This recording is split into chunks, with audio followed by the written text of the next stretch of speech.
ঘুরতে এসেছি, এখানেও আমার অনলাইনে ক্লাস করা লাগতেছে।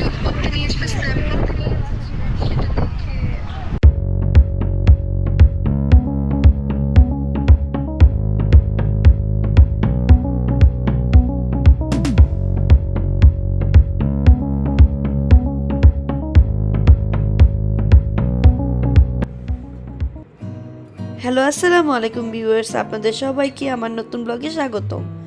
আজকে আমরা যাচ্ছি মেরিন ড্রাইভে। এখানে আপাতত আমরা নেমেছি প্যারাসেলিং করার জন্য।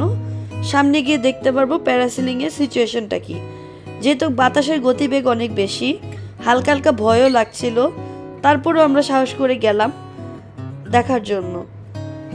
এই তো আমরা চলে যাচ্ছি। লাস্ট টাইম আমি প্যারাসেলিং করেছিলাম, তাই এবার মিশি ভাবি বললো মিশি ভাবিও করবে। বাচ্চারা অনেক এনজয় করছে। সুহাসের তো একদরে চলে গেল সমুদ্রের পার।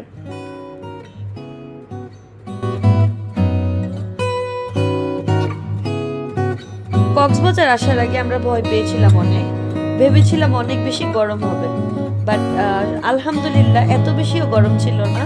বাতাসের বেগটা একটু ঠান্ডাই ছিল, যার কারণে ইজিলি আমরা এক জায়গা থেকে আরেক জায়গায় মুভ করতে পেরেছি।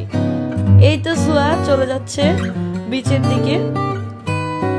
ওদের অনেক দিনের ইচ্ছা ছিল এরকম খালি বিচে দৌড়াবে, যেহেতু কলাতলি ওদিকে একটু ভিড় থাকে, তাই এদিকে একটু খালি দেখা যায়। এই যে সুহা মাটি নিয়ে অনেক দুষ্টুমি করতেছে, যে বালু নিয়ে আসছে হাতে করে, আর অনেকগুলো শামুকও নিয়েছে।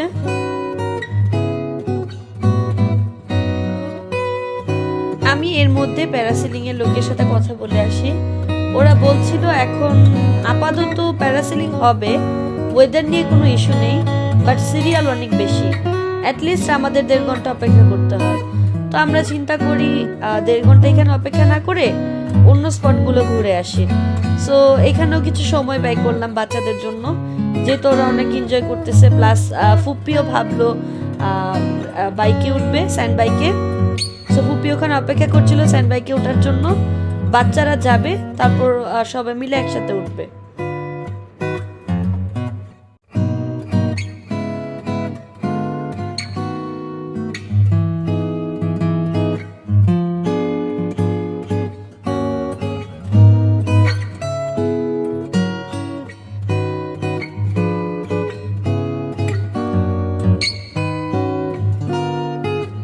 আমি ওইদিকে বাইক রাইডারের সাথে কথা বলে এসেছি। উনি বলেছেন একটু জাস্ট 10 মিনিট ঘুরিয়ে আনবে, 500 টাকা চার্জ করবে। সো উনি আরো বেশি চার্জ করেছিল, কিন্তু আমরা বলেছি এত দূরে যেহেতু বাচ্চারা যাবে, আমরা এত দূরে যাব না, আপনি একটু ঘুরিয়ে নিয়ে আসেন। সো সেক্ষেত্রে উনি আমাদের কাছ থেকে 500 টাকা নিয়েছে। এটা ডিপেন্ড করে আপনাদের উপর, আপনারা কতটুকু চড়বেন, কতটুকু ঘুরবেন, আর কতটুকু সময়ের জন্য নেবেন।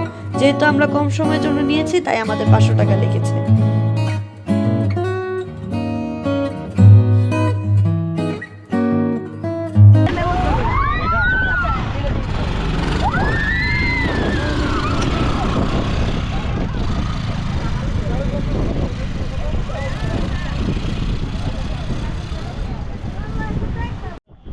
Nice. Chachu. Hey. Chachu. Chachu.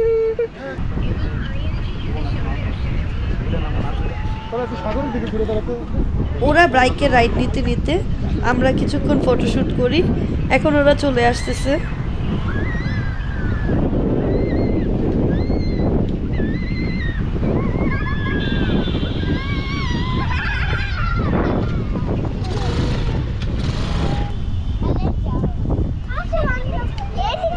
কেমন লাগছে? খুব মজা, মজা লেগেছে।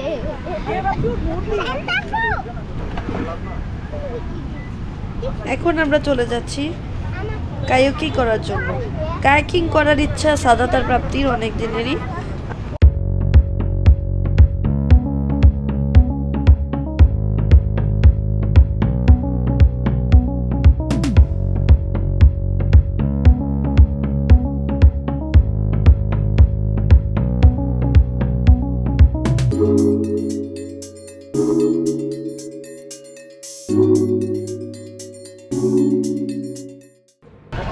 রাস্তায় আমাদের অনেকক্ষণ অপেক্ষা করতে হয়, অ্যাটলিস্ট 2 ঘন্টার মতো।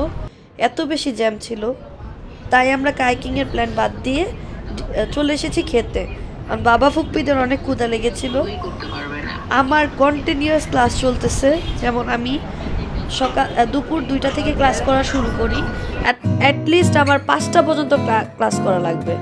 সো এখানে বসে খাওয়া দাওয়া ঘোরা কমপ্লিট করা সব কিছুই আমার অনলাইন ক্লাসের সাথেই করা লাগতেছে।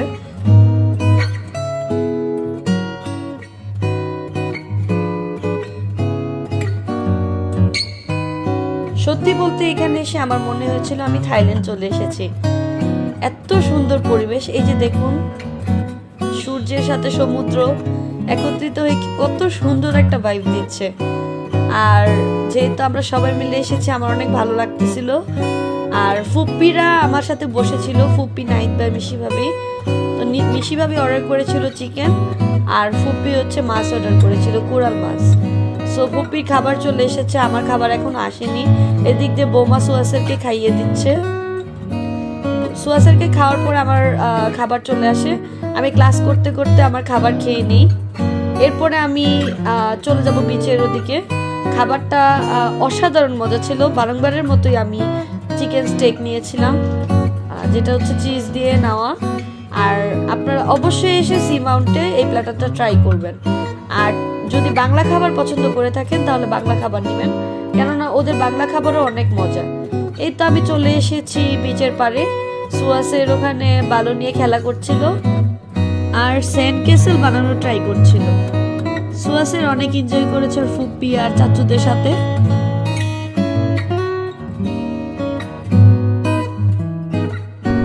কি করেছো? কাঁকড়া ধরেছি।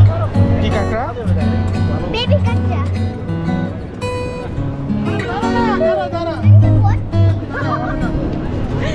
একটু পানি দাও, পানি দাও। আমি আনছি, আমি আনছি।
সমুদ্রে আমরা অনেকক্ষণ মজা করে এখন সন্ধ্যার দিকে চলে যাচ্ছি হোটেলের উদ্দেশ্যে। কালকে আমরা চলে যাব চিটং থেকে ঢাকা যাব। So till then take care, by.